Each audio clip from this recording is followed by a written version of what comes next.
ہمیں لوگ کہتے ہیں ہم ہر وقت کربلا کو کیوں ڈسکس کرتے ہیں؟ اس لیے کہ کربلا جو ہے وہ آدھا دین ہے۔ حضور نے دو چیزیں ہمیں دی ہیں، کہا قرآن کو پکڑنا اور اہل بیت کے ساتھ اس نے سلوک کرنا۔ اہل بیت کے ساتھ اس نے سلوک یہ ہے کہ جو لوگ اہل بیت کے مخالفین ہیں ان کو ننگا کیا جائے اور اہل بیت کو سپورٹ کیا جائے۔ آج میں نے اس نے سلوک کیسے کرنا ہے؟ میں نے جا کے کوئی پاؤں دبانے ہیں ان کے؟ نہیں، ان کا دفاع کرنا ہے اور ان کے مخالفین کا علمی رد کرنا ہے۔ صحیح مسلم میں تو صرف اتنے الفاظ ہیں کہ میں اللہ کی کتاب چھوڑ کے جا رہا ہوں، اسے پکڑ لینا، کبھی گمراہ نہیں ہوگے۔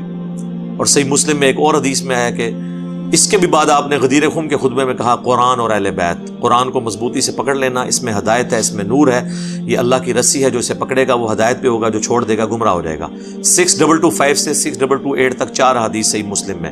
اور دوسری چیز میرے اہل بیت ہیں، میں اپنے اہل بیت کے معاملے میں تمہیں اللہ کا خوف دلاتا ہوں، 3 دفعہ آپ نے ریپیٹ کیا، یعنی میرے بعد میرے اہل بیت کے ساتھ اس نے سلوک کرنا۔